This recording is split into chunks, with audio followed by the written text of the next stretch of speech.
Hi, I'm Michael Liu for the Finance News Network. Joining me from Theta Gold Mines is the company's CEO for Africa, Mitford Mundell. Hi, Mitford. Welcome to the network. Good morning, Michael. Afternoon in your case, I think. Thanks for having me.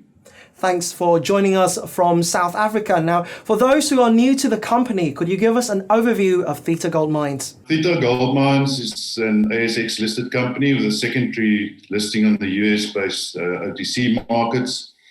Theta's assets include over 62,000 hectares of gold mining rights in South Africa.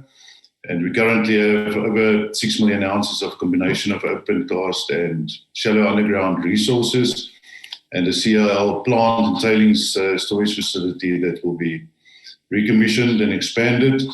The current market cap is about 130 million Australian dollars. Fantastic. Now to your assets. Can you tell us more, starting with the size of your resource? As mentioned, just over 6 million ounces in resource. We've converted 580,000 ounces to reserve recently based on feasibility work on underground and open cast mines, and we'll be systematically converting more resources to reserve and expand our resources over the next few years as we will bring multiple mines into the development plan. And what is taking place currently? Well, investor confidence was given a boost by the recent announcements, especially the positive financials of the Phase 1 underground pre-feasibility study, which incorporates only 16% of the underground resource. And we have a clear path to first gold production and build up to 160,000 ounces per annum within the next 5 years. So the current activities really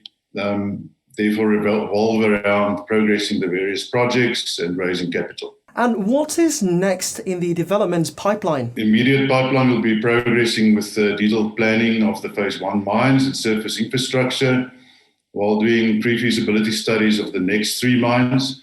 We will also be investigating the more than 40 other old mines within our mining right areas that are not reflected in our current resource statements and which have enormous potential to expand our resources. And could you walk us through the economics of the projects? Yeah, so as mentioned, for the pre-feasibility study incorporates 16% of the underground mineral resource. It has a payback period of 13 months from first gold. In year 3, it produces almost 70,000 ounces from 3 production units. And the life of almost 8 years excludes inferred resources and delivers 241 million EBITDA, IRR 82%, NPV $91 million. The all-in sustaining cost is around $900 per ounce over the life of the mine, and it actually goes down at full production to about $800. And the peak capex is $36 million. And Mitford, what is on the horizon in terms of longer-term development? Well, the first 3 mine operation will produce 50 to 70,000 ounces and then expand to 160,000 ounces per annum, with the commissioning of another 3 mines with all production of about 130,000 tonnes per month. The all-in sustaining cost should be under $800 per ounce, which is less than the current gold price, of half the current gold price.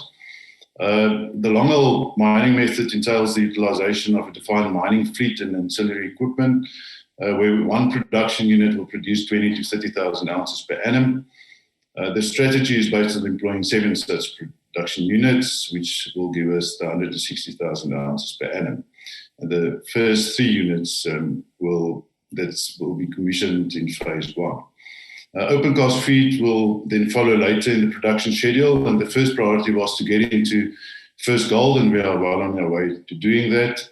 We are also excited about the expansion potential, and we know that we've really only touched the tip of this iceberg. And finally, is there anything else you'd like to add in terms of what makes your company an attractive investment? The share price is really undervalued at 130 million Australian dollars at the moment.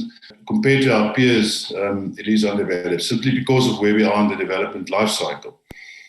So there certainly are exciting times coming for our investors, and they can expect regular news as we progress with our development strategy. Mitford Mundell, thank you so much for your insight, and we look forward to hearing more of your updates coming in the future. Thank you very much, Michael.